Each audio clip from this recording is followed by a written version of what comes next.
Caitlin, hit the music.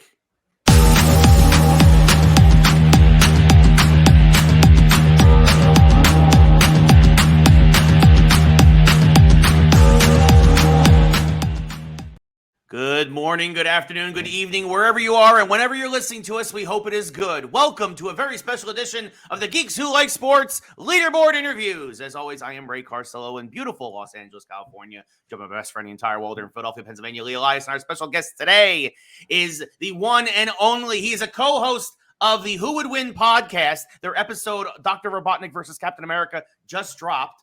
So go check that out. He is also a co-host of the Knowing is Half the podcast about G.I. Joe. He has worked on games like Call of Duty, League of Legends, Apex Legends. You might have heard of those little things. A lot of B titles there. Yeah, nothing major. Ray Stakenas. Ray, how's it going today? I am having a blast. Thank you so much for having me on the show. You know, when y'all reached out and said, we're looking for people who like video games and sports, I think I know a guy. Yeah, it's in the title. I will say this, Ray. You were jamming to our music there. I was watching you. I loved it. I love this music. I would be honest, if that was just playing in the background during the entire episode, I'd be okay with that. Honestly, maybe not the best choice. I'd be too distracted. I'd be dancing the entire time. Yeah, so we gotta fade it out so we can focus on the questions here. We got a lot to talk about with you. Yeah, and Ray, I will not confirm or deny if I do that in my car sometimes. That nobody needs to know, but it's out there now that I may or may not do that in my car to the Geeks Who Like Sports and Video Games theme. I get it. Trust me, you don't got to explain nothing to this guy. There you go. Producer Caitlin saying, letting us know that she Bring could it in. do There that, it is. No need, Producer Caitlin. It's okay. All right, we're just gonna sit here now. We should just stop talking and let people jam out. Man, anyway, listen. I'm back at Bar Sinister again on a Saturday night in Los Angeles. It's wonderful. There you go. Well, again, Ray, we want to thank you, of course, for joining us. We really appreciate it. And yeah, man, like you are the perfect guest for this show. You are one of us. You are a geek who likes sports. You are a Detroit sports fan, to my knowledge. You Tigers, right. Lions, Pistons, Red Wings. So let's start there. Your Red Wings last night had themselves a pretty rough loss to the Washington Capitals. Well, they had a rough loss, Ray. The Red Wings had a rough loss last night, huh? I mean, I will say this, Ray, you might not know. Me, I actually predicted that Lee's Flyers would make the playoffs. They then proceeded to lose 9-3 to Montreal, pretty much ending their playoff. They got the touchdown, PAT, and the field goal in that game. Yeah, they got a lot there. But Ray, how are you feeling? How are you feeling? First off, as a Detroit sports fan, you feel like you're on the resurgence. I feel like, how do you feel before we start diving deep into each specific team? How do you feel as a Detroit sports fan? No, I feel great as a Detroit sports fan. It's been pretty lean the last, say, 10, 15 years. You know, the 90s were pretty darn good, to be honest with you. I remember them pretty well. The aughts, had their hits and then they had their misses. The Tigers are good. The Lions are losing every game under the sun. What are you going to do? Well, we had a Pistons championship mixed in with there and some good Red Wings teams. So we've had some good times, not so much lately. The current resurgence is the most life we've seen out of our Detroit sports teams in a long time. Yeah, you've got three teams right now. The Tigers it's very early in the baseball season, but they look competitive, especially in a weak AL Central. The Lions, of course, went to their first NFC championship in 30 years. I was rooting for them hard because nobody likes the 49ers. And yeah, your Red Wings are on the cusp of the playoffs here. They're fighting back and forth. A lot of teams flip-flopping. Pittsburgh, Detroit, Washington, they're all in on it. How do you feel, though, as right now, we'll start with hockey, about your Red Wings, how they've rebuilt, the pieces they've picked up, the moves they've made? How are you feeling for this year and going forward if you should not make the playoffs? No, I feel good about this team. Like, this has been a team that we've been talking internally for about the last 2 to 3 years. It's like, they're making little moves here. And Patrick Kane coming to town got some people real excited. Me as an old, I got very excited about that move because I hated him.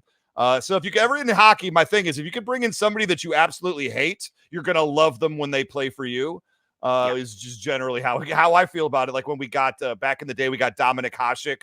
The famed goalie, took the Czech Republic real far in what was that? Was it the Olympics? Might have been the Olympics. It was awesome. They won the Olympics with him. Yeah, that's right. Yeah, he was just dominant. Yeah. Came to us, won a cup like almost immediately. It was good times to be had by all the Red Wings. We just kept waiting for something good to happen. Unlike all the other Detroit sports teams, where generally we're like, okay, we're just waiting for something bad to happen. With the Red Wings, they have a pedigree at this point where even though they've been down for like a decade straight, it's like, yeah, but we all think they're going to be good again. It's just a matter of time. And they may finally have put the pieces together. They may or may not make the playoffs this year. They're going to need to really put it together at the end to make a run to get there. But at that point, we're all expecting them to be on the up and up next year. Yeah, no, I mean, yeah, that's a great, I think, spot on analysis. I think you got a lot of good young players too, like Lucas Raymond and whatnot. I think you might, but kind of like when you mentioned you got Dominic Hasek, you might be a goalie away from really being a true contender again. Right, exactly. You know, the days of the Chris Osgoods of the world are long behind us. Yes, for sure. Speaking of winter sports, your Pistons unfortunately are not doing too hot. They seem to always be at the bottom of the NBA. It's been a while since that I think 04 championship. So great year. Yeah. So it been a rough year for you guys. What do you think the Pistons have to do to kind of become competitive again in the NBA? Much like the family Madrigal from the movie Encanto, we don't talk about Pistons. Fair enough. For the last 5 years, and this has been killer to me because I would say I watch the Pistons. You know, I'll be honest, I watch the Pistons when they're good. And when they're not, I don't really waste my time with such an inferior, lackluster product. Usually it's like once every 15 years, they go on like a 2-year run where they're crazy dominant.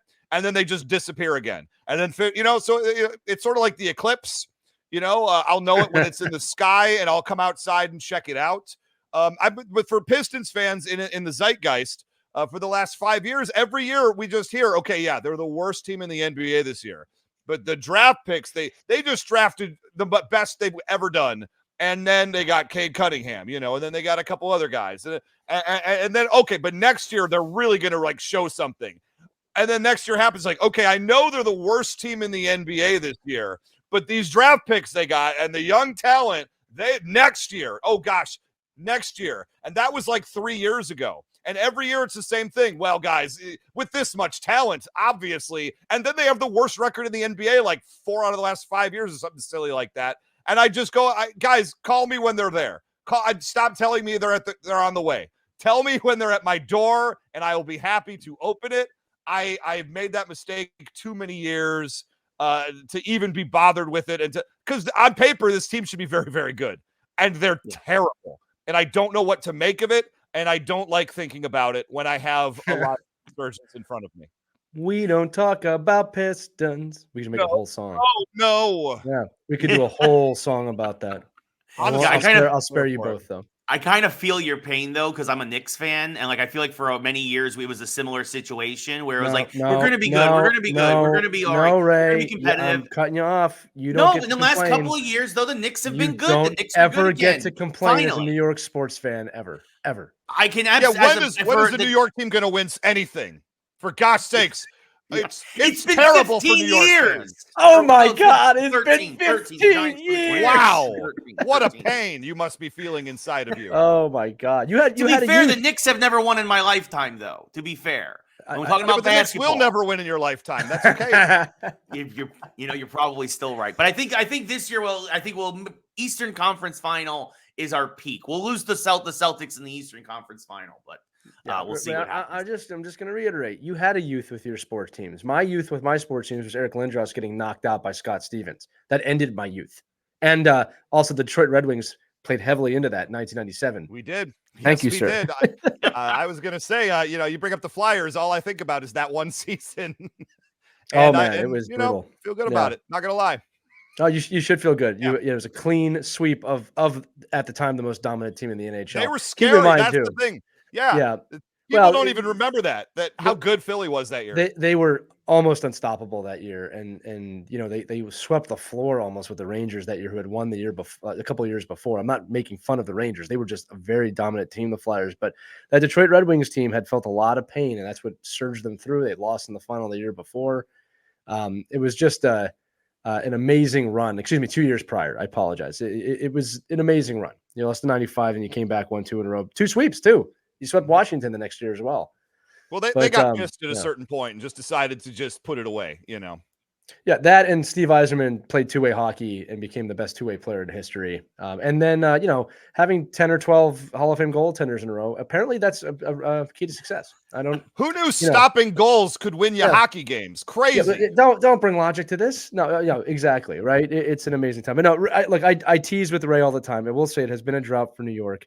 And Ray, I'm sorry that you have one team, just the one, that has never won for you. Yeah, no, this is the one team. Yeah, because I got before, and obviously the Giants, a lot of success in my lifetime, and obviously the Yankees, it goes without saying. Speaking of Yankees and speaking of baseball, some interesting starts for our teams. The Phillies are playing like garbage, but the Tigers are playing very well. We're not playing like garbage. We're not playing great, and my Yankees are playing great. You better be careful, young man who just turned 1 year younger than me. I mean, hey, look, it fits with your City Connects, right? Your new City Connect uniforms are awful. Ray, what's happening is I made fun of New York, and now he's trying to come after Philly. But I say this on the show all the time, Ray. Nobody hates Philly sports more than us. Yeah, you can't make a Philly sports fans miserable. They do that themselves. We do it ourselves. Fine. Yeah. I mean, again, look, Dwayne "The Rock" Johnson called us trailer trash, and we gave him a standing ovation for it. We know what we're doing. Look, we all know the Bill Burr rant. We don't need to get into it here. That's fair. No, I wouldn't. Look, Ray and I talk about this all the time too. It's way too early in the season to be making any crazy predictions. Absolutely. But if you're 500 this time of year, I think that's comfortable for a lot of teams. Yeah, the only teams that are probably already worried are probably the 1-12 Marlins. They aren't worried because they never had expectations. Yeah, they don't care. That's fair. Yeah, that's true. Their ownership group doesn't care. But Ray, you got to be feeling good though, as a Tigers fan, to see at least so far. Again, it's early, but you're looking competitive, and you're in a soft division. 88 wins could win you like the AL Central, and people have been saying it's been the Tigers' time to start to resurge here for the last couple of years. Not quite unlike your Pistons, but obviously the Tigers, I actually think, have a chance at doing that. What are your thoughts on the Tigers? I absolutely agree. The thing is, we got off to a great start. I think 7-4 at a certain point. The last time I checked the standings, and the problem with it is we play nothing but soft teams every single one of those series. When you're playing only the White Sox and the A's, how can you really judge? And now the Pirates, how good can you really tell how your team is if you're not playing the best teams in the league? I was floored when the Yankees swept the Astros to start the season. That one really caught my attention as something I did not see coming even a little bit, especially given that what was going on last year. But yeah, I'm really excited for the Tigers. A lot of good young players coming in there with the Spencer Torkelson. I'm a huge fan of Colt Keith coming up this year for his kind of rookie season, basically. And then, the outfield Meadows and Riley Green and that crowd. It's a very exciting team with very young talent all across the board. A really exciting pitching staff with Tarek up in there. Yeah, I'm excited for where we're going. I had expectations, not necessarily win the division per se, but be competitive for the division and make the playoffs. I definitely think, in that neighborhood is where we should be this year. So to see that paying off at least early, we'll see when they start playing the tougher competition, but at least for right now, hey, it's an exciting time. I've watched more Tigers games this year than probably the last 10 years combined already. Wow. I'm actively seeking out the team this year because they're young and exciting and fun to watch. I think that's a great point. I mean, I think Tarek Skubal, has the makings. As long as he stays healthy, he's a legit ace. He's been pitching great, been pitching great early on. But you mentioned Riley Green. I gotta just quickly mention this. We like to rag on the new uniforms here on the show. And Riley, I think it was Riley Green who slid into home plate and his entire pants ripped in yesterday's game because of how cheap the new uniforms are. You have any thoughts on the new baseball uniforms and the new fabric and just that fiasco? I mean, look, I'm no Dolce & Gabbana, Coco Chanel out here. I am not here to talk about uniforms, costumes, hats. As long as it has the Old English D on it, I do not care. You could play in shorts like that one White Sox team did back in the 1970s. Actually, I'd love to see that. Might be a little tough one sliding. Everybody have to slide face first, hands first. Well, it was extra tough because back then the guys wore short shorts, so it was real revealing. The sand, it just gets everywhere. You wouldn't want. I hate sand. You wouldn't wish that. It lasted one season and then they stopped doing it. That'll tell you how successful it was. Yeah, there you go. So. And then finally, your Lions, NFC made it to the Let's NFC talk Championship about game. that. There Yes. you go. The Detroit Lions on the upswing. So, I mean, there's obviously a lot to feel good about. You guys have a great young core there led by, and then you got Jared Goff, who's in the surprisingly steady hand under center. How do you feel about Goff? Let me get your thoughts first on the Stafford trade that brought Goff to use. When that happened, how did you feel? Obviously, Stafford was, the Lions guy. He led you to the playoffs a couple times, even though you didn't go anywhere. Obviously, tremendous talent. How did you feel about Goff coming over to Detroit, and then how he has now embraced the city, embraced his team, and led them to new heights? Matthew Stafford, in my opinion, is one of the greatest human beings to have ever walked God's green earth. When he got traded away, I was unbelievably devastated. I don't want to say tears were shed, but I will say it was raining inside my bathroom that day. What I'm trying to tell you is that that one hurts. And then watching him win a Super Bowl, one of the happiest days of my life. I could not wish more for a better person. We just couldn't put together the team around him. It was never his fault. And he took all the blame from Detroit fans wildly unfairly when they never gave him a running game. Only 1 year did they give him a defense. And then even then the refs had to steal the game in Dallas in the playoffs by calling an obvious DPI that would have ended the game effectively. And then just decided, no, we don't want to do that anymore. And then watch Jerry Jones party on, or the head of referees party on Jerry Jones's party bus later that day. Look it up. Could not be more frustrated. I respected Jared Goff. I saw, as an LA person, I watched Jared Goff go from being, why did we draft this guy 1 overall? He can't play football, to taking him to the Super Bowl and everybody being like, this guy can go. This guy's a real baller. Then all of a sudden in his last year here for the Rams, everybody was like, oh, he can't play again. I'm like, that's not how quarterback. Look at Phillip Rivers all those years. People will be like, oh, Phillip Rivers can play again. Or you put a team around him. Like sometimes, guys will rise to the level of the team you put around him. And Jared Goff is one of those Phillip Rivers types, in my opinion. So they put this unbelievable team around him with so much talent. Let Jared Goff work with Ben Johnson, the greatest offensive mind in the league right now, as far as I'm concerned. And they let the two of them cook. And let Jared Goff help design the offense as long as he stays upright. Like he knows where the ball's going to go because he helped plan it. It's outstanding. I love Jared Goff. He's another great human being, quite honestly, who dealt with a lot of crap even when he came to Detroit. Because I'll tell you right now, the fans overall, I said give him a shot. He looks good. He looks like he can play if we put a team around him. A lot of people were ready to ship him out of town in season number 1. And now they're chanting his name at Red Wings games. That's all you need to know about that. The excitement couldn't be more palpable for we Lions fans. We've been waiting literally 30 years. Most of my adult life has been spent waiting for this moment. The skies are bright right now for Lions fans, and it's great to see. Let me ask this, buddy. I imagine, and I'm not trying to be funny here. We all know I get sarcastic on the show sometimes, but I imagine Detroit, where I've been a few times, is a lot like Philadelphia in terms of its sports fans, where I would say in recent years, Detroit's been a little more tortured than Philadelphia. I think Philadelphia has the title maybe more all time, but I've always imagined Detroit fans as very knowledgeable about their sport, very passionate about their teams, and they want to win. A lot of people, that's every city. It's not every city. I've been to a lot of sports cities, and I know that there's a lot of pro cities, especially that are very nonchalant about their pro teams of, oh yeah, if they're winning, it's great. Ray, I think you'd admit most Dodger fans are like that, right? Dodgers are a historic franchise, but I know people that love them, but when they're losing, they're just like, oh, all right. I think outside of the Lakers, I think a lot of folks in LA are very nonchalant. Yeah, and the Lakers have the history to back up that kind of diehard following. But other Ray, I'm just saying, like I imagine Detroit fans are a pretty diehard bunch that really love their team, and again, gritty in the sense of the way we view Philadelphia sports. 100%. Look, Michigan fans in general, Detroit fans in particular, it's a football first city.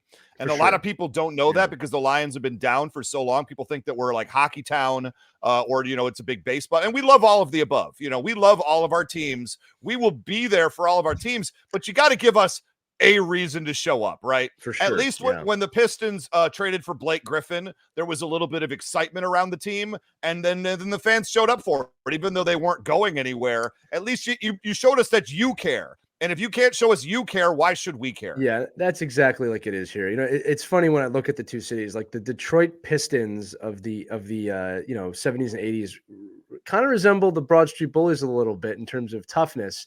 The reason why people think Detroit is only hockey town, aside from the obvious, with that being the name, is because hockey's not popular in other areas, but hockey in the Northern Corridor is extremely popular. So it looks to a non or normal hockey fan like, wow, they really love it up there. Like, no, man, they just love hockey up north. Like, you don't understand. Like, not to mention the collegiate side of things up there.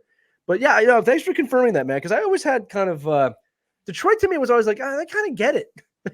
I always say down here, New York, Philadelphia, New Jersey, and Boston, we're all the same a-hole, just kind of pointing at each other, not realizing that we're the same a-hole.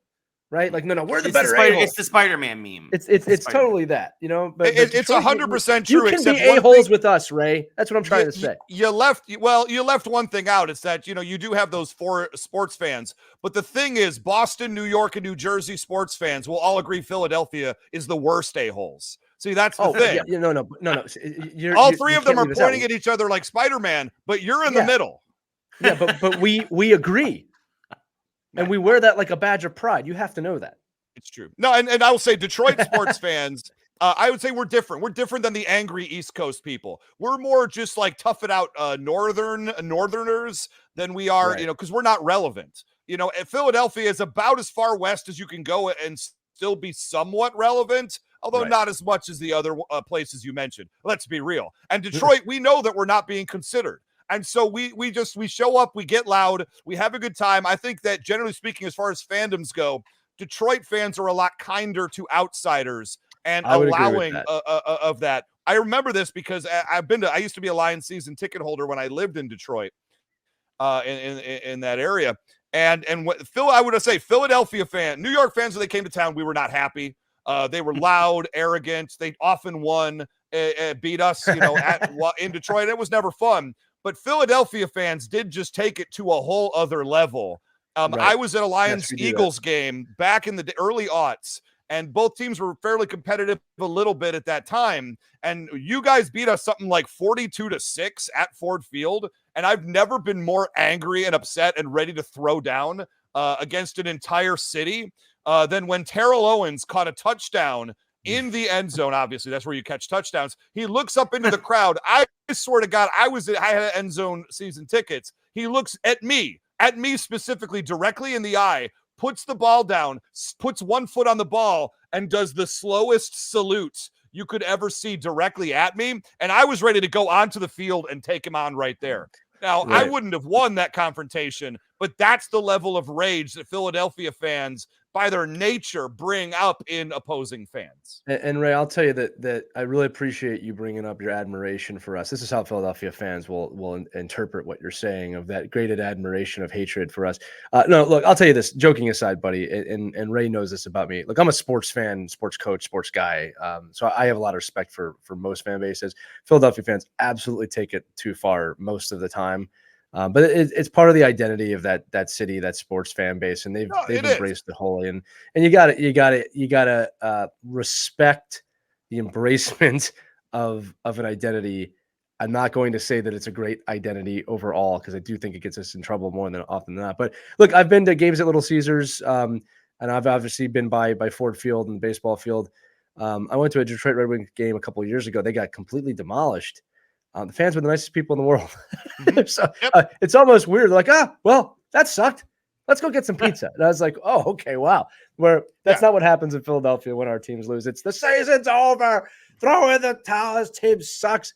That's it. Anyway, we can get off Detroit the are generally more contented in life than people in Philadelphia. And I don't know exactly why that is, but even though we don't have anything more, we feel like we do. And I think that's just it. With Philadelphia, they don't feel like they have anything else off the field. Which is again why LA fans are the way they are too. Because at the end of the day, we still get to live in Los Angeles, the greatest city in the world. We have cheesesteaks and fictional boxers. No, man, that's and in Detroit, we're building a statue of RoboCop. You know, I help contribute to that. Why wouldn't I? Well, I mean, I think it's a big thing nowadays, right? We got the Batman statue in Burbank. You know, you get RoboCop now in Detroit. You're gonna start seeing. We want superhero statues everywhere. So, right, pop culture. The Batman statue is the wildest one because, like, the Rocky statue, I absolutely get. Like, Rocky to Philadelphia, of course. And where they put it, like, yeah, of course. And then the RoboCop, I don't even know where the RoboCop statue ended up. I funded it like 15 years ago. My understanding is it exists somewhere in like a building or something, but that's fine. It's RoboCop. Why is there a Batman statue outside the Buffalo Wild Wings in Burbank? Next to the Johnny Rockets hamburgers? Like, Yeah, I've been to it. I love it. Yeah. Right. He's whatever Gotham needs him to be. But we're not even Gotham City. We're Los Angeles. I could see putting it in He's whatever New York. Gotham needs him to be. You don't know why. It was Warner Brothers was like, we're going to commission a statue. We're going to put it on the East Coast. Then, you know what? We were like, you know what? We're going to just stop it at Burbank, the truck at Burbank, and it's going to be a tax write-off. And we'll just leave it there. And that'll be it. Yeah, it's going to be right next to that Acme movie that they canceled. It's fine. Exactly. And underneath the Batman statue is actually the final cut of the Batgirl film, actually. So that's under there as well. So there you go. Oh, there we go. RoboCop is going to be in the Eastern Market in Detroit. Thank you, Caitlin. Producer Caitlin with the clutch info She's here. The best. Right. Eastern Market's where you tailgate for Lions games. So that's fantastic. That is where he deserves to be. That's where he can do the most good. There you go.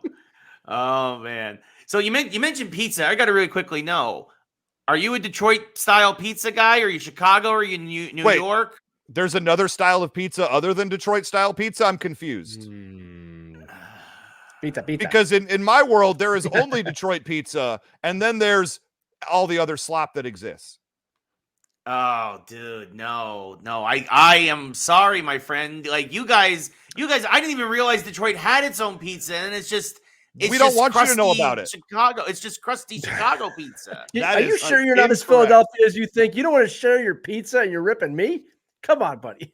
No, that's fair. You guys share your cheese. No, if you want to go get Detroit pizza, you got to go get the authentic one. By that, of course, I mean Little Caesars, Pan, the cheapest version of official Detroit pizza you can get. Not the worst thing in the world. But no, I'm not a fan of New York pizza. It's far too oily and greasy. It's and you got to fold it in order to eat it. What are we talking about? Make pizza that can be eaten easily. New York, you're on easy. notice. Folding it is easy. Why should I have to do extra work to eat something? What are you going to do? Heavyweight matchup between Ray and this? Ray. Pizza. Should it be folded or not? Find out tonight. Look, I want my pizza made in automotive pans. I want the bread to everything ratio to be completely out of whack. I want you to burn the cheese in the corners. That's real pizza to me.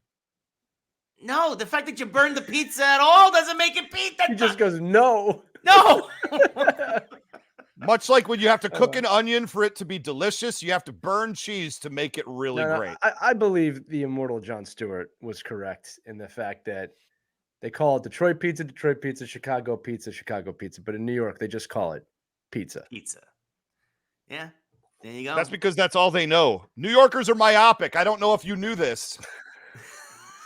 Buddy, they're the center of the universe. I'm not even from New York, and I know that. Yes, that's right. Everything revolves around New York. It's tough because I have to grab onto the side of my house because we're rotating around New York at such a degree that I'm going to fly off the earth if I don't grab something when I go outdoors. It's outrageous. Ray, he's whatever Gotham needs him to be. But does that not fit here? In Burbank. In Burbank. For real, though, if you get a chance to and you're in LA, go to the AMC Theater / Buffalo Wild Wings / Fuddruckers, if it's still there, where the Batman statue. It's that was already one of my favorite places in Burbank to be because I'm absolute trash. But to put a Batman statue there made me feel complete. There you go. All right, back on topic. You mentioned Ben Johnson earlier. I want to talk a little bit more about the Lions before we move on. I will talk about the Lions for the next 8 hours if you let me. Well, guys, it was great. I got to go. I'll see you. Not 8 hours. I do want to know. You mentioned Ben Johnson. Were you surprised that he stuck around? Because he was at the top of a lot of people's lists. I was overjoyed. Yeah. But it was he was at the top of a lot of people's lists to go elsewhere for a head coaching position. Correct. And 2 years ago, he was offered the Carolina Panthers job, which you want to talk about dodging a missile. Holy crap. Cow. They flat out said, we want to have you. And he looked at the situation, looked at that garbage owner, Tepper. What a piece of absolute trash. Look, Tepper, I don't like this man. And then the more I learned about him, the less I liked about him. The fact that he intentionally says his employees' names incorrectly to show that he's better than them. What absolute human garbage. You can take me to court over it, Tepper. You're trash. And I hope someone throws mustard at you at your next game. So anyway, he dodged that bullet. We all thought there was a very real chance, but as coaches were getting hired and the vacancies got lower and lower, the deeper we went into the playoffs, it started looking like it might be okay. Because you looked at the two jobs that were left, and it was like the Washington Commanders job and then one other Garbo job. And we're like, he's not going to go to either of these teams. He's not desperate. Oh, the other one was the Chargers, I think, right? And the thing was, I hated losing Harbaugh. But if you're going to lose because he just won a national championship and he's proven what he needs to prove, you can go happy. I'm not mad about that. I honestly thought Ben Johnson would go to the Chargers. So it's like, I got to lose Harbaugh for it. Okay. He won. That's fine. That's fine. And when we win the Super Bowl next year, Ben Johnson can go off into the sunset a champion, and I'm going to be excited about that too. I don't know about you winning the Super Bowl, but you are near the top of the list in the NFC. For sure. I think Tepper. Yeah, I think Tepper, I mean, he's probably right now the Mount Rushmore of worst owners in sports. You got Fisher with the Oakland Athletics. You've got James Dolan with the Rangers and Knicks because he's always near the top there. Awful. And then you've got Tepper down there in Carolina, some of the worst owners in sports. And let's throw the Houston Astros owner in there just because. Oh, that's right, because he said the Ohtani scandal was the worst scandal in baseball. I don't know if you heard about that, Ray. The Houston Astros owner is calling the Ohtani situation the worst scandal in baseball. That's outrageous. I did not hear that. That's wonderful. That's a guy who lives in the present moment. Yeah. That is Jeffrey Dahmer offering food critiques. That's fantastic. Give it a 7 out of 10. Yeah, so that's so there we go. The worst owners in sports, or as we like to say here, folks who are going to step in front of the bus. It's crazy that the Panthers had, what was his name, Jerry Richardson, and he was so bad they had to get rid of him, and they somehow found someone worse. That's outstanding. Stay irrelevant, Carolina. Yeah. So that does it for the sports Lions section. are winning the Super Bowl next year, and that's all you need to know about that. Thank you. There you go. So already calling it right here. Ray says the Lions will be your Super Bowl champions next year. Get your betting slips in now. Who they beat? I honestly think they're going to beat. Who cares? The AFC is trash. Kansas City's on the come down. I don't care about the AFC. It could be the Ravens. They look really good. I don't know what the Buffalo Bills are doing. My 6-year-old, she decided she's a Dolphins fan. So I'm going to say the Miami Dolphins get that 1 or 2 seed that they need, because if they have to go on the road, they cannot win a playoff game. Yes. I believe they've proven that, especially if they have to go anywhere where it's below, let me check, 85 degrees. They're not going to win. I'm going to say, though, the Miami Dolphins, just as a shout out to my 6-year-old. Fair enough. I like that. That's not a bad pick, actually, because the Bills are going to fall off, and terrible. I think watch out for the Houston Texans. CJ Stroud, if he avoids that sophomore slump. I don't trust any Ohio State quarterback for personal reasons, but also, why should anyone think an Ohio State quarterback is going anywhere? Ray, question for you: would you trust quarterbacks out of Duke? Quarterbacks out of Duke? If I would trust them more than I would trust quarterbacks out of Ohio State. Ohio State quarterbacks make great wide receivers. Ray Carcillo, your thoughts? No, you never draft a quarterback out of Duke. Never. Okay. The only quarterbacks that's Dave Brown from the 1995 Giants and Daniel Dumpster Fire Jones. You never draft a quarterback out of Duke. No, okay, I'm gonna actually hold on. I'm gonna disagree with you there, Ray. You can absolutely draft a quarterback out of Duke. You don't sign them to $45 million a year contracts. Well, that's the other thing. Oh, Ray, don't get me started on what the Giants did giving Daniel Jones all that freaking money. If you were going to give him a long contract, it should have been not that much money. If you're going to give him a lot of money, it should have been 2 years. That's it. I got to chime in here real quick, guys. I got to This is your fault, Lee. You started this. You pulled the pin on that grenade and you rolled it into the podcast. No. What I've just done, Ray, was a social test. All right. And I got to let the audience that's listening know this. If you're not watching this episode, you might want to come on YouTube, because not only are they both named Ray, they are both wearing the same glasses, the same freaking t-shirt, and looks like they live in the same apartment, because I've been to Ray Carcillo's apartment, and you sound the same. And I'm not going to lie to you guys, it's freaking me out a little bit. All right? It's like I'm talking to the same person. There's a Detroit Ray and there's a New York Ray that's in Los Angeles. So you got both of those covered. I get it. I'll do the show. I'll do the rest of the show topless if it'll help you. How much money is that going to? No, buddy. This show is rated PG. I got a Venmo. Just send it over. Venmo. I take tips. I got a cup of coffee. You guys are very similar. It's freaking me out. I'm feeling outnumbered, and this isn't like a triple threat match. Yeah, it's a handicap match. It's the two Rays versus one Lee. Yeah, it's just like geeks who like sports and geeks. Yeah, Ray, you can continue the show. I'm just making a social observation. Yeah. So. Moving to the geek section. Speaking of geeks, I have to mention, Ray, something else that me and Ray have in common is that we're both huge G.I. Joe fans, and he has a podcast called Knowing Is Half the Podcast. So Ray, first of all, I gotta know, what was the impetus? What was the look at that Cobra Commander? That's phenomenal. If you guys are not watching the video, go watch the video on YouTube. He's got a Funko Pop Cobra Commander that looks amazing. What was the impetus for starting your G.I. Joe podcast? I've been a huge G.I. Joe fan. Like, that's a lot of people, those of us who were kids in the 80s, we had that one thing that was our thing. For a lot of kids, it was Transformers.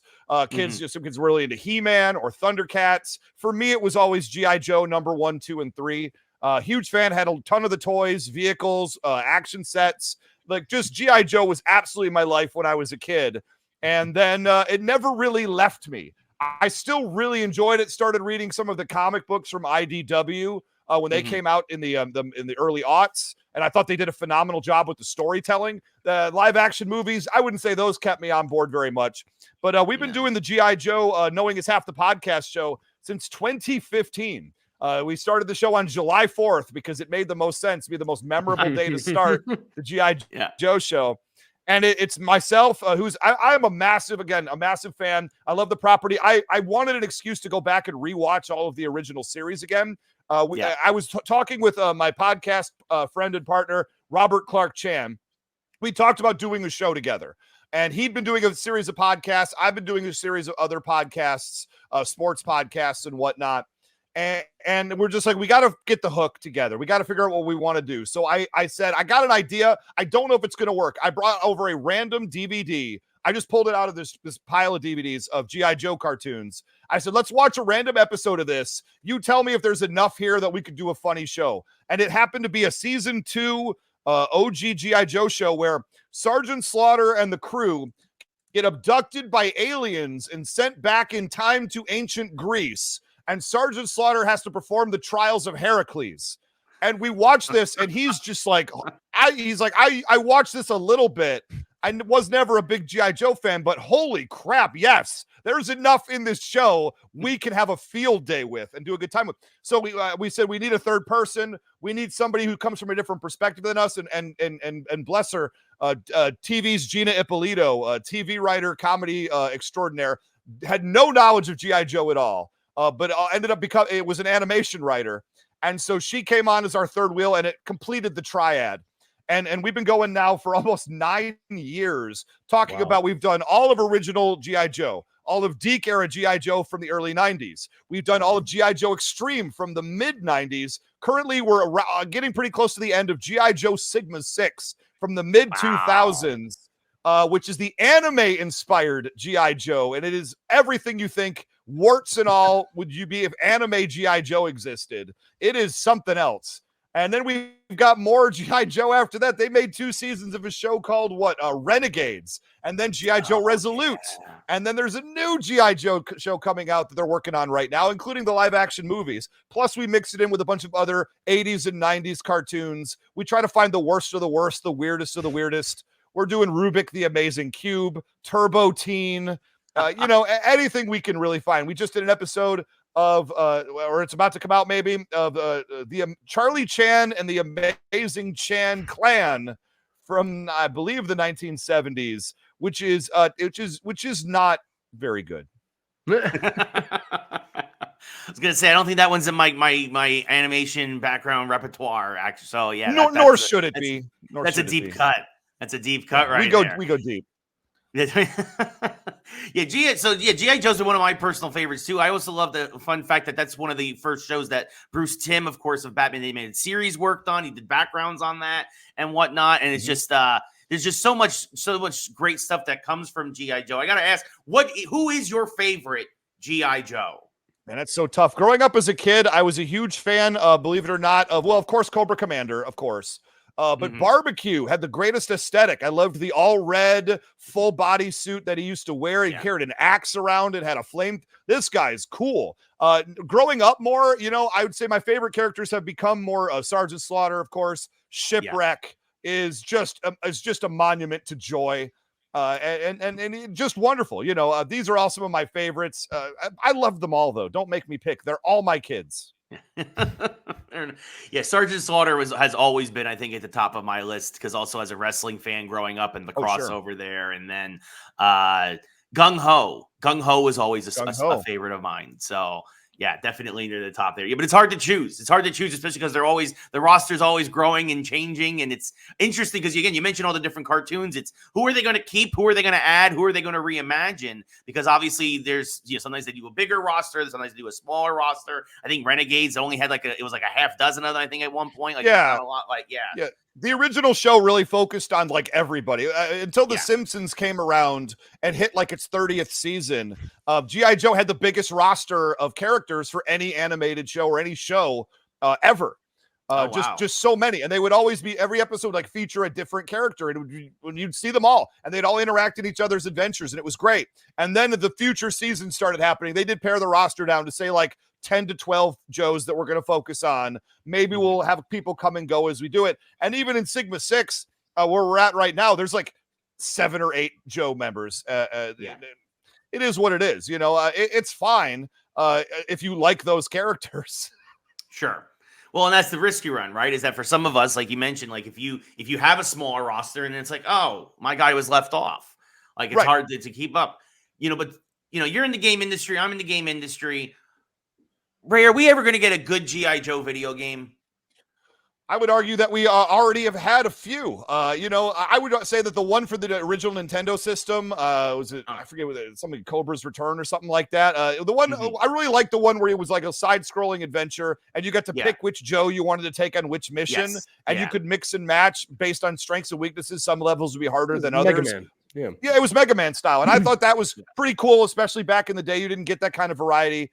Generally speaking, of course, Mega Man is a thing. And I've actually played Operation Blackout, which is a more recent version of G.I. Joe. It is absolutely a beer and pretzels game. The gameplay is nothing, but it's nothing objectionable either. You have a set of Joes who have special powers. You're just defeating waves of enemies in a 3D action set situation. You got boss battles against the Cobra leaders. You got a fun story that actually kind of makes sense in the G.I. Joe universe. Look, whenever I've had a couple and I don't know what I'm going to do on a Saturday night and everybody else is in bed, I will play an hour of Operation Blackout, just do the next level, play it through, and I'll have a blast with it every single time. That's fair. I'm trying to think. I thought I had just played a G.I. Joe game. It might have been, actually, I don't think I think we disagree. I don't think I enjoyed Operation Blackout. Oh, no. As much as you. Yeah, I don't think, I'm trying to remember, and I'm looking up my achievements to see if this was the one I had played. Such a geek. Yeah, well, that's how it works. Is it possible you had trouble with the controller because there was too much grease on your hands from eating New York pizza? That's an excellent callback, my friend. Well played. Yeah. No, I think it wasn't that. I'm going to look it up because I'm curious because I did just play a G.I. Joe game. And look, I'm going to play whatever you say it is. You tell me. I'm going to give you the real poop about it a week from now. Yeah, I'm trying. Yeah, it was Operation Blackout. I gave it. Well, you should have loved it. I gave it. I only Tonight, gave it a Ray 5 out of meets his 10. match. Ray. I only gave it a 5 out of 10. Let me tell you, I probably would also give it a 5 out of 10. Yeah, but I it's a think you did. great 5 out of 10. It's a glass half full 5 out of 10, not a glass half empty 5 out of 10. There is a difference. Yeah, Ray, I would say your review of it was like you said it, beer and pretzels. That's about 5 out of 10. There you go. So I've played so many video games. I had to go back into my archives to like make sure that I had all my notes right. So that Ray, this is not the Mass Effect trilogy we're talking about. This is a game that they just shot out. They said this is good enough, and I agree. It's good enough. You have to rate a game based on what it's trying to do. Not all games are the same. You know, what Friday the 13th for the Nintendo Entertainment System is trying to do and are failing with is not what the makers of Red Dead Redemption 2 are trying to do. And everything has to be graded, in my opinion, on a curve. How successful are they at doing the thing that they set out to do? And in the case of G.I. Joe Operation Blackout, I would probably honestly give it somewhere in the neighborhood of a 7.5-ish. But that's on a definite curve because what it's trying to do, I think it accomplishes perfectly well. Is there a ton of depth there? No. Is there a ton of just, a fun factor? Absolutely. Great nostalgia. They did a great job, I think, with the voice cast. And they give you all the characters you want to see. What more do you want out of G.I. Joe Operation Blackout? In fact, 10 out of 10. Greatest game I've ever played. No, I'm sorry. Like, look at this. I even forgot that I had played it until you had brought up. I had to look up my achievements, and I was like, oh yeah, I did play it. And I beat. Oh yeah, I do remember this. Remember this level? And I was like, to me, I just felt the controls were just very blah. I felt I think actually would have benefited more from actually being more linear. I think it was they tried to kind of like have too much of an open space for some areas. I remember, and I was just like, to your point, I think it would have been just better had they just kind of like stuck to what they were good at and kind of streamlined things. I think maybe they fell into the trap of trying to do like maybe trying to look around at other shooters and other things because it's a third-person shooter, right? And other games in the genre, and I think they kind of fell into that trap instead of just, to your point, just kind of trying to lean into that beer and pretzelness, and that's why I gave it a 5 out of 10. I mean, it's okay to be wrong sometimes, Ray. That's fine.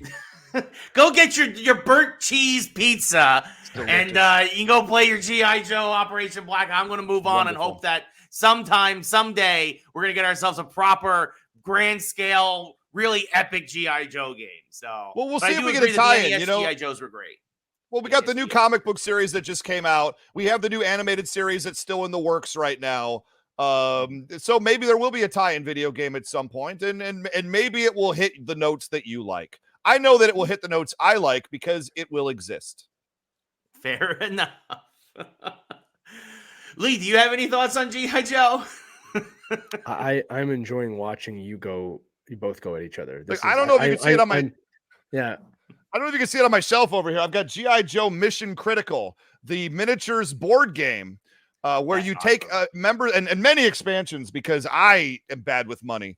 And tons of characters, tons of enemies. You're fighting on a board. You're going on missions as a Joe team, and you're just fighting little miniatures of Cobra figures and Joe figures, and it's amazing. Is it the deepest game ever? Absolutely not. Can you play it in like an hour to an hour and a half? Have a ton of Joe nostalgia, and if you only dust it off every once in a while, it's going to be the best thing you ever played.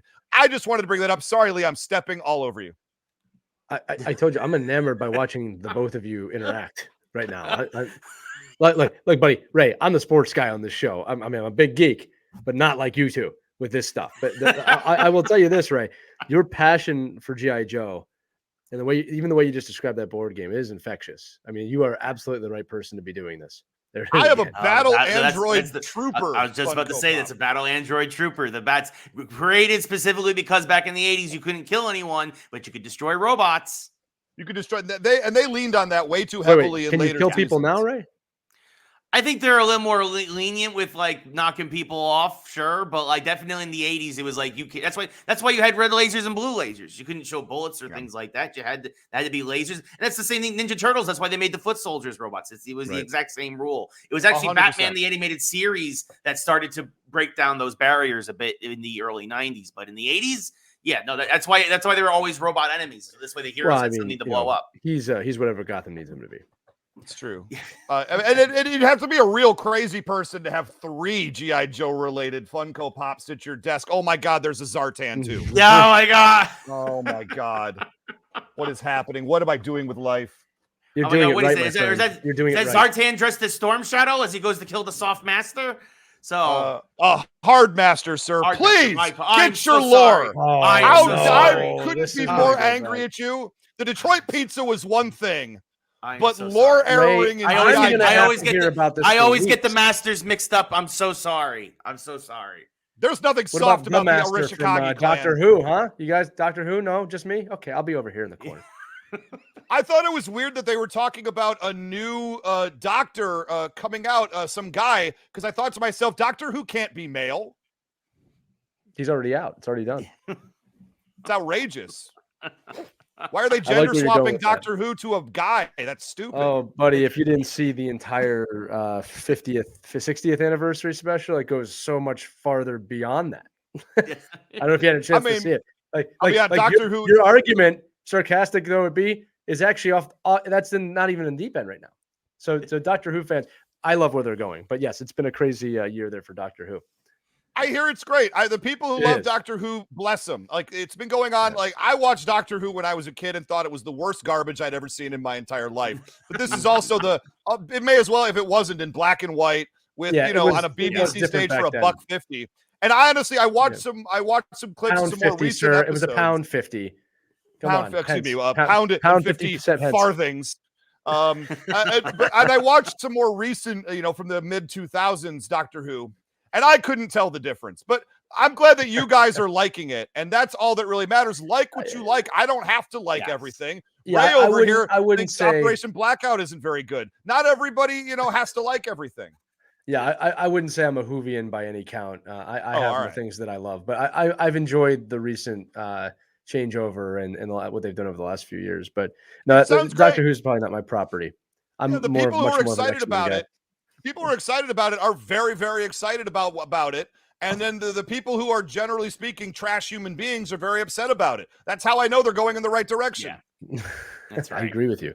That is a very fair and valid point. You guys are similar. This is terrifying. Yes. Before we wrap things up here, Ray, me and Lee, I just host the one show. Lee has several shows. Ray, you also have several shows. We need to make a new show called Death Rays. And it's just you two. I would watch that. I mean, listen to it. Like tonight on Death Rays, we're angry about it. It's another episode. Come on and listen. I love the idea of starting another podcast. The problem is I love the idea of staying married even more. We get it. Only so many hours in the day, my friend. Yeah, but you do have another podcast. It's the Who Would Win show. Obviously, the Who Would Win podcast. You guys do these fictional matchups every week. We mentioned the Dolphins. So this week you do Captain America, Dr. Robotnik. You've done things like more recently Clayface versus Sandman. I personally think Sandman would win. It's just a great epic idea. Again, what was the impetus for this? And God, I wish we had thought of it first. Yeah, no, I'll tell you, James Gavs, who's my co-host of the show, it's his property, and he was actually doing the show for a while, like a year and a half maybe, before I came on board. He had a different co-host, he had an all-time judge, and he sort of had his own operation, but everybody lived in all different areas around the country, and he really wanted it to be LA-based and local back in 2019. And so a mutual writer friend of ours reached out to me and said, hey, I know this guy. He's doing this podcast. He's been doing a little bit if you want to check it out. Is this the kind of thing, arguing about superheroes and characters? Is this a thing that you could get involved in? And I looked at it. I was like, yeah, this is exactly the kind of thing that I would do. Go on a show and argue who would win in a fight between Captain America and Dr. Robotnik from Sonic the Hedgehog. Yes. And so I met James. I met one of the producers. We did it at a burger joint called The Stand in Woodland Hills as I was working at Infinity Ward at the time on Call of Duty Modern Warfare 2019. What a game. And we met at lunchtime and had some burgers, and then they sort of just the producer gave us on the spot, what if you guys just did a sample show just to see how your stuff is? George Washington versus Abraham Lincoln, just sight unseen, go. And we just started riffing and going on it. And like the points that were coming out were great. We ended up doing that as an actual episode of the show years down the road. And one that I think was very, very fun. And like the energy was so big of the show that everybody else in the area were sort of like staring at us and like watching us do this live version of the show. And the producer looked around and goes, look, I can see you just grabbing people's attention. I think this is a thing we could do. So yeah, we've been doing the show now. We're on season 6 of the Who Would Win show. You can find it wherever the heck you podcast, except Google Podcasts. That is no longer a thing. Goodbye, Google Podcasts. Nobody was listening anyway. That's why it's no longer a thing. I'm not losing any sleep about it. But your Spotify's, your Podbeans, your Apple Podcast, wherever the heck you want to do it, you can find the show and listen, and it's an evergreen show. You can pick and choose episodes based on sort of what strikes your fancy, but of course, always listen to the new episode when it comes out immediately, because I like money.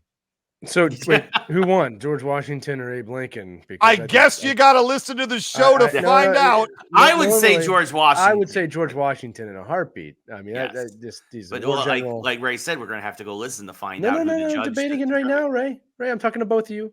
It's not a debate. I mean, he'd have to take the opposite opinion. I agree. Agree that George I agree that you have to go listen to it. I wouldn't do that to you, my friend. Abraham Lincoln fought vampires. What is wrong with you two? No, that's a fictional version of Abraham Lincoln, though. That's not actual. Is it? You don't know that George Washington. Listen, vampires British. I mean, come on. I will say is that particular episode. Usually we try to keep it to the realm of the version of the character that we're talking about. So if we have, say, for example, Captain America, we've done Captain America from the comic books, Steve Rogers. We've done MCU movie version of Captain America in a battle against Ben Affleck's Batman. That's a fun one. We've also done the newer version of Captain America as played by Falcon. Gosh, why am I blanking on that character's name? I didn't rep him in that episode, so I don't remember.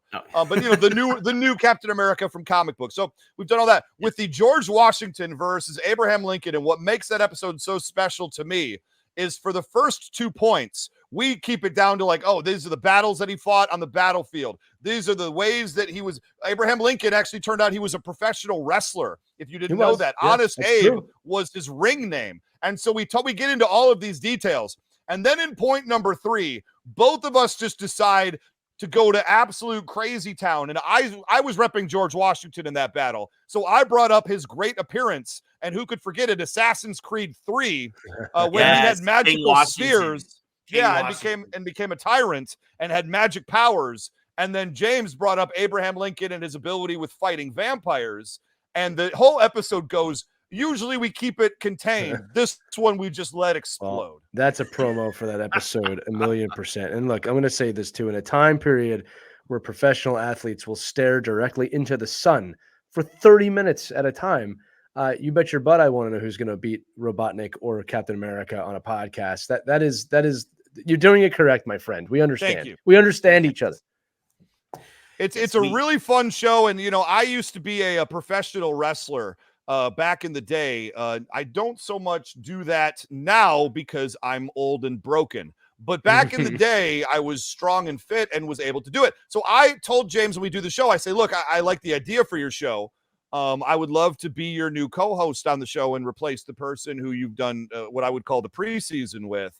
But one thing you have to understand is if we're going to do this show, if I'm going to do this show, we have to reimagine what it would be like and bring some of that professional wrestling ethos and showmanship to the show. It can't just be two guys just talking about characters, because after a certain period of time, it would become too dry. If you've ever seen some of these comics history channels, you can watch one of those videos and then it's like chewing on sandpaper. If you want to keep going, you're going to be asleep. I said, we have to bring some theatricality to it. We need to absolutely bring the best versions of ourselves every single week to the show. And that's what's going to really drive. And we've had over 3 million downloads of the Who Would Win show. That's awesome. And I'd like to believe we're doing something right. You are. You absolutely are, my friend. Absolutely. And I'm with Ray and saying you should all check this show out because 100%. If you like our mashups, you will love this show. No, for sure. But yeah, well, you bring it every week on your show, my friend, and Ray, you've brought it here today, and we really, really appreciate it. But we don't want to take up too much more of your time. You've been very generous. I giving have us an literally hour. nothing to do. I could go for another hour and a half. Back to the Detroit Lions, then. Let's talk about Ben Johnson. Could you believe these? No, I'm just saying, look at Jared Goff as a potential top 5 MVP candidate next year.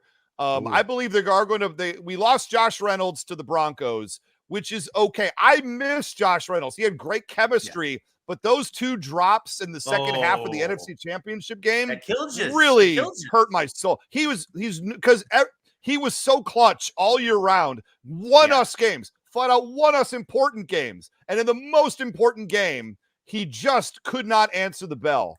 And that's going to get you out of town for a team on the up and up. I look forward to, and mark my words right now, I think they're going to go wide receiver in the first round. And I think they're going to take that guy, and I don't have his name in front of me, but he's out of Texas, as our new wide receiver 2 to play opposite J-Mo with Amon-Ra in the slot. And they are going to do damage next year. No, absolutely. They're going to be scary. I'm curious to see. I'm glad you brought up the draft. I'm curious to see what my Giants do. I'm curious to see what Lee's Eagles end up doing. But I'm definitely curious to see where the Lions are probably going to go receiver. It's a deep receiver draft this year, I think. At least the first round. Can I ask you? Oh, yeah, absolutely. You're right. And that's why I look forward to a good person being there at 29. Can you believe we're drafting at 29? Lee, I got to ask you, because I'm fascinated and in awe of last year's Eagles team. I thought, you and all of us, my friend, through week 11, that was the best team in the NFL. How are we possibly, or anyone, going to stand up against them? And then they lost to every single team, including, if I remember this, the Arizona Cardinals, who are not good on any level. What happens to the Philadelphia Eagles? 60 seconds and begin. Yeah, we talked about it in depth on the show, and as a sports person, I always admit that we see very little of what's going on in that locker room. And I told Ray that the simplest explanation tends to be the correct explanation. And the simplest explanation that I could see is that the play calling was terrible, like beyond terrible, and that the players were not buying into that package or that system from a coordinator front. I think that was confirmed when we kept our head coach and got 2 brand new coordinators. And have decided to kind of shift the team a bit. It doesn't sound like to me that there's a rift in the locker room. It doesn't sound like these guys don't get along. It just sounds like poor football decision-making was happening. And they've got 1 season to prove that to be true, right? Because if it doesn't happen, they're going to collapse hardcore. But yeah, look, man, it was a horrible collapse. And Ray will tell you too, wasn't panicking for most of it till the very end. But you could see that when you lose a locker room, and this can happen from each side of the ball, it is very possible for both sides of the ball to lose the locker room and not the head coach. And I think that's what happened here. And again, when you see the head coach come back and not the coordinators, I think that's very telling. But that's my belief. I mean, I know people want there to be more. There's a huge fight going on internally. I don't think that's what was happening. I'm excited for you guys to get Gardner Johnson back. He's one of my absolute favorite players in the league from when he was at the Saints. So I was super excited to get his attitude, his leadership. The greatest moment in the playoffs happened when he picked off Baker Mayfield in the Tampa Bay game, ran all the way around the field, and then as he was on the Tampa Bay sideline and coming back on board, he passed by Baker Mayfield and he handed him the ball. What an a-hole! I love him.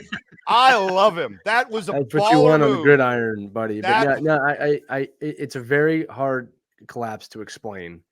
But I think the fact that they didn't fire everyone also tells you something. Now, listen, if they don't win this year, Nick Sirianni's gone, and that team's getting rebuilt. All right. But it's tough. It's a tough one to look at. I mean, I think there were also, as always, there's injuries you can't see. But that was a tough one.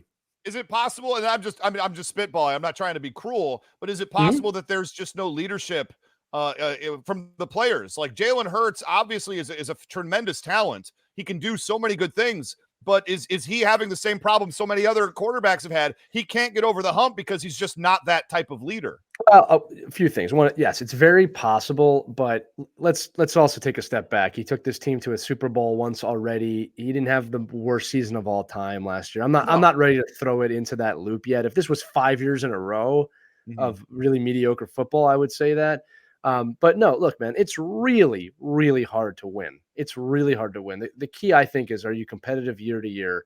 Something happened in that locker room. Again, Ray watched me go through it. I said, I just don't understand the play calling. All right. If there's not good leadership behind the ball, I don't mean a quarterback, I mean at the play calling, it doesn't matter if you're a leader or not. Now, adversely, he might be a great leader, but if they don't buy into the system, he can't lead. Right. Sure. If there's a disconnect between him and his coordinator, he can't lead. Keep in mind, we shifted our defensive coordinator, I think, with 4 or 5 games left. Or no, it was 6 games left. We didn't win a game after that, I don't believe. Right. So I think there was poor internal decision-making. And I'll reiterate, we see so little of what's actually going on in the ethos of a team. But again, it was a very curious situation. Like the Philadelphia Flyers are going through the exact same thing right now. They just dropped 8 games in a row after having a really consistent season. And they look cooked. I mean, they look completely exhausted. So I think also too, you look at the offseason departures, Jason Kelce, retiring. I mean, that tells you something, right? He's exhausted. And he said, I physically can't do it. We forget he's been babysitting quarterbacks for almost a decade, brand new quarterbacks. So there's a lot of pieces to that puzzle. I'll reiterate again, it's very, very, very hard to win the Super Bowl. So it's just a question of how competitive can you be. And we all grew up in a time, or I should say we've aged in a time where you've seen a dynasty and you've seen a second dynasty. That's not normal. And that's not normal in the history of sports, right? Particularly football. Yeah, it's just, it's football. not a normal thing. It's just, but the problem is when you see it all the time, you're like, well, they're doing it all the time. I'm like, actually, it proves my point even more because only 2 teams have been able to do it out of 32 in 20 years, 30 years, right? So the odds are never in your favor. We'll see what happens. But yeah, it was tough to watch. I'm not going to lie to you. I mean, it was tough to watch from an outsider, and I was actively kind of rooting against you, and it was still tough to watch. Something happened there. Yeah, it went from being, I really don't look forward to being the 3 seed and having to go to Philadelphia. I don't know how we go through Philadelphia and San Francisco in the same stretch. I think Philadelphia is so physical. By the time we would get to San Francisco, we'd be hurt real bad. To it being, is Philadelphia like even going to be? And they weren't. Is Philadelphia even going to be there? And the answer was no. They're not even going to be a factor in this playoffs. And I was blown away by that. I'll say this again too. Perhaps the most curious thing to me, and when I say curious, I mean interesting, right? Is that Nick Sirianni kept his job and the coordinators didn't. Yeah, it's interesting. That's very interesting to think about. All right, what that tells you is that maybe he played his cards right. Who knows? Maybe Jeffrey Lurie, maybe the GM was like, you got to put this guy at coordinator, and it wasn't his decision. There's so much politics that happen within professional football that people don't see. And sports in general. Again, it's very easy to watch the games and come to a conclusion. Truth is, we all know nothing unless you're in that locker room. You really don't know what's going on. So again, this is a win or bust year for Nick Sirianni, probably for Jalen Hurts too, in that mindset. But we'll see what happens. When it comes to the Eagles, buddy, since 2017, I've had a hard time holding any animosity towards them because they've brought us a lot of joy over the last few years. Even in that Super Bowl loss, it was a fun team to watch. So that will go south pretty quick next season if they're not competitive, though. Yeah, but as a Detroit fan, if my team wins once, I'm happy for life. Basically, when the Tigers, and look, I'm old enough to remember when the Tigers won in 1984, and that was a magical team full of just superstars that just believed in each other and made it happen. That's good. The Tigers losing in 2005. With an amazing team. I thought they should have won. They just got absolutely pooped on by the St. Louis Cardinals. And that one stung a lot, but I didn't care because at the end of the day, I've seen it won. Michigan winning the national championship this year. They don't need to win for 30 years. And I'm still going to remember how amazing this year. I was at the Rose Bowl when they played Alabama. And it was, the emotions, look, a grown man cried in the stands. I'm not going to say it was me, but it was emotional of a game. And so if my Lions could just pull through, get one for me, I'm set for life. I've been waiting too long for something. And we have found now the fundamental difference between you and New York Ray, which is New York Ray wants his team to win the following year in the middle of the year they've already won. Sure. Yeah. I get every year. If it's not 3 in a row, why bother? Winner bust. Winner bust. Yeah. Dynasties. I want dynasties. Have you ever had a dynasty outside the Yankees? I don't think you've ever had a dynasty outside the Yankees, right? No. The Giant, if Plaxico Burress didn't shoot himself in the leg, the Giants might have won back-to-back. That's the most New York thing ever. Yeah, I know. Plaxico Burress is a wonderful story. Michigan State Spartan, Plaxico Burress. The fact that he shot himself because he went to the strip club wearing jogging pants. That's all you need to know about that guy. Yeah. And he had a gun in the waistband that fell down his pants and shot him from the hip. Again, any man who goes to the strip club, whatever. Some guys are into it, some guys are not. But if you're wearing sweatpants to the strip club, you're that guy. You are that. Shouldn't be that guy, but you are that guy. Yeah. I am invincible. There was a very good chance that that was after the miracle in Super Bowl 42 defeating the undefeated Patriots. I really believe that if Plaxico doesn't shoot himself, I really believe the Giants go back-to-back. And then if they win in 46, then you have 3 in 5 years, so you kind of have what's going on with the Chiefs right here. But then after Plaxico shot himself, they had to rebuild the whole offense because he was the wide receiver 1. He was the main guy. And so just the Yankee dynasty where we won 4 out of 5 in the late 90s. So very spoiled, obviously full of, led by Derek Jeter, super, future Hall of Famer. And, half that team had their numbers retired and whatnot. And Mariano Rivera, of course, in the back end, the greatest closer of all time. So, Ray, are you okay? You take a breath there. There you go. All right, he's back. No, Plaxico Burress is an underrated talent, especially as a marksman. Well, I think on that note,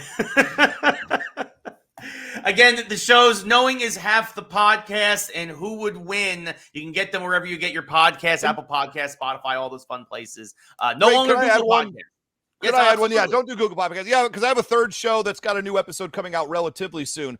Because I do things and I can't stop making things. I made a Vampire the Masquerade audio drama loosely based on a game I ran like 25 years ago, a million years ago, 172,000 years ago. I did this vampire game. And so it's on episode 7 is the one that's going to be coming out fairly soon in the hopefully next few weeks. And if you are a fan of audio dramas, if you're a fan of scripted material and some of the greatest voice, I can't believe everybody said yes to this, but I have some of the greatest vocal cast that I could have ever dreamed of having. Just flat out working actors all across the board doing phenomenal work for me.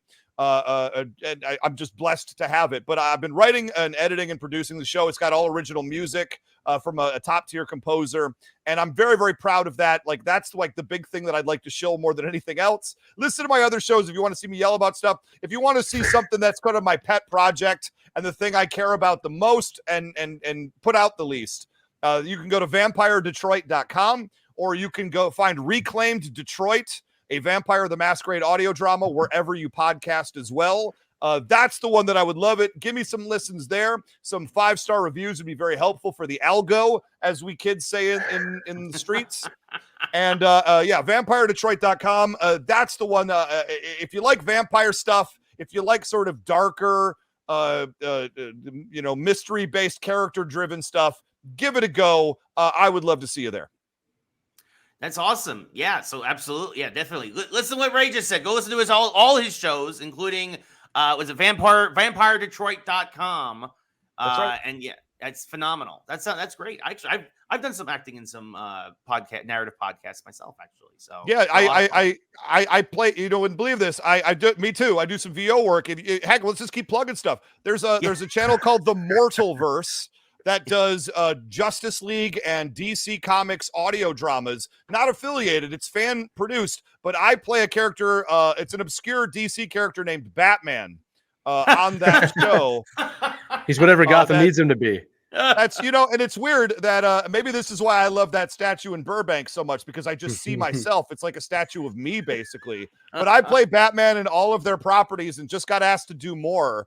There was a screenplay for something called Justice League Mortal that was supposed to come out in the mid-aughts, actually right before the MCU was going to drop. They had it ready to go. It was funded. It was cast. They were going to make this Justice League movie to kick off this DC universe. And then they just decided in the 11th hour not to make it. But that script has existed online since that time. So the fine folks, Matthew Dawson and the crew over there at the Dial Up Movie Club, decided we have the script. Let's turn it into like a 5-part audio drama. we don't need to change anything. Like, we have this. Let's just cast a bunch of people in it and let's just make it. So they made it just from the script. Justice League Mortal is what it's called. And I do play Bruce Wayne / Batman on that show. Listen to that too. Why not? Let's give them a plug. Yeah, absolutely. Well, now you got to do your Batman voice. No, I do not. All right, we'll have to listen. You got to go hear it at the Justice League Mortal / Mortalverse. Find it wherever you find things. No free samples here. No free samples here, folks. No, the first time free, that works for drugs. It doesn't work for podcasts. I want you to go seek it out and listen to it. Give them the clicks. Give them the 5-star reviews and say, Batman was great. That's all you need to say. There you go. There you go. You got your marching orders, everybody. We really appreciate it. Ray Stakenas, everybody. Ray, thank you so much for coming on the show. We really appreciate it. Thank you for having me. Yes, you are welcome back anytime, my friend. But for Ray, for Lee, I am Ray Carcillo. We appreciate everybody for tuning in. As always, this has been a special edition of the Geeks Who Like Sports Leaderboard podcast interviews. We'll see you next time, everybody.